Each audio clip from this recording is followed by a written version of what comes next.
There are various cases when you might to disconnect a specific device from your system. For example, an attacker might have compromised that device and tries to use it to gain access to your system. Or maybe that device simply started to behave strangely and you want to disconnect it until you investigate and resolve the issue. Or maybe your customer is not paying the bill and you want to disconnect his device until he clears the debt.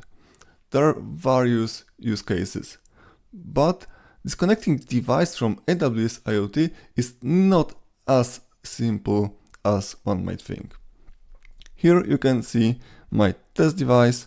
That test device got the certificate attached, and now I will start my script to start generating some data from that device.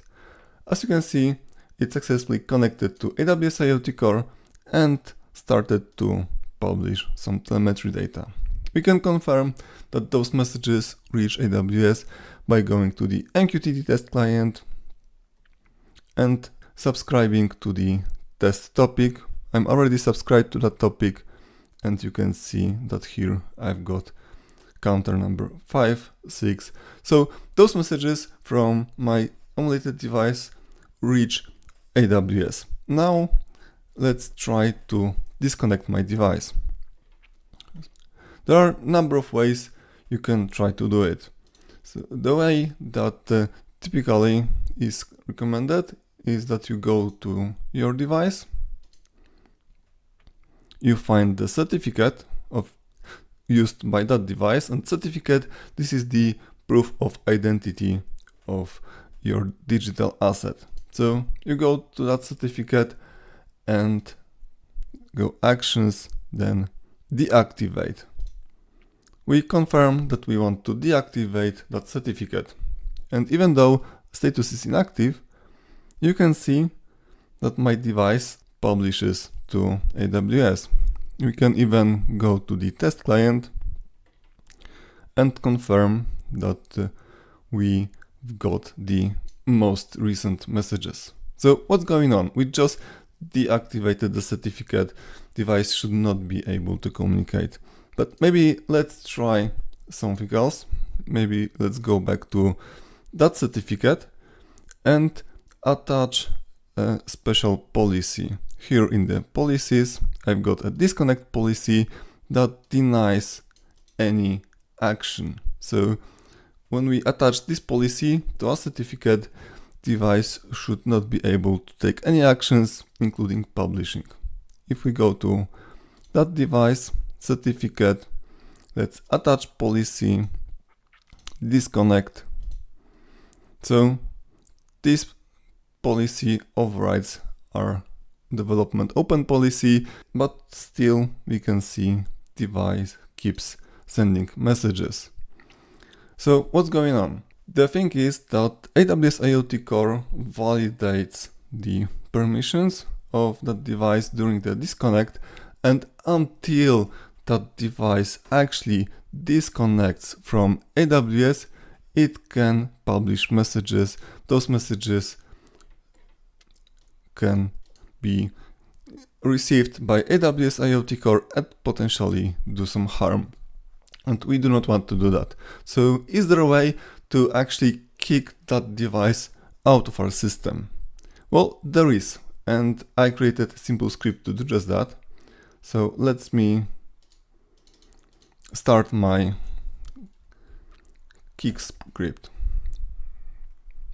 And as you can see, my device just got disconnected from the AWS IoT Core and it tries to reconnect, but it won't be able to reconnect because this is a brand new connection, what we've done on AWS actually is used.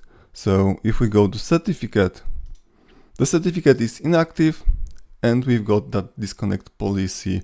So all of that is used by AWS during the initial connection, and as a result, this device cannot communicate with AWS anymore. So what has happened? Why now we were able to disconnect, and what's about that magical kick script that I just showed you?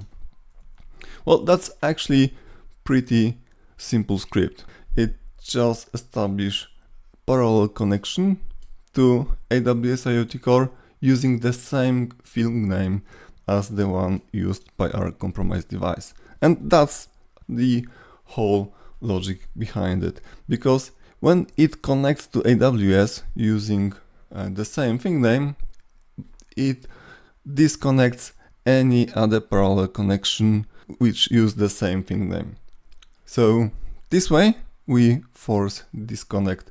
And now, even if we close our script, this device won't be able to reconnect until we change the AWS permissions. So we need to detach this policy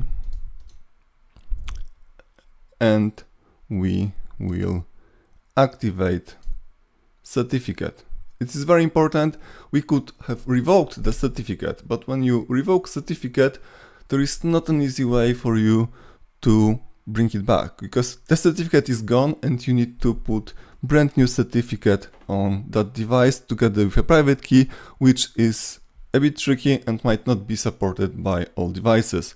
When you deactivate certificate, you can reactivate it back without any changes on the device, and that device will be able to communicate. So let's activate. And as you can see, immediately our device connected to AWS, because once again, the certificate and the attached IoT policy is checked by AWS during the initial connection setup. That's why whenever you need to disconnect a specific device from your network, what you've got to do is to deactivate its certificate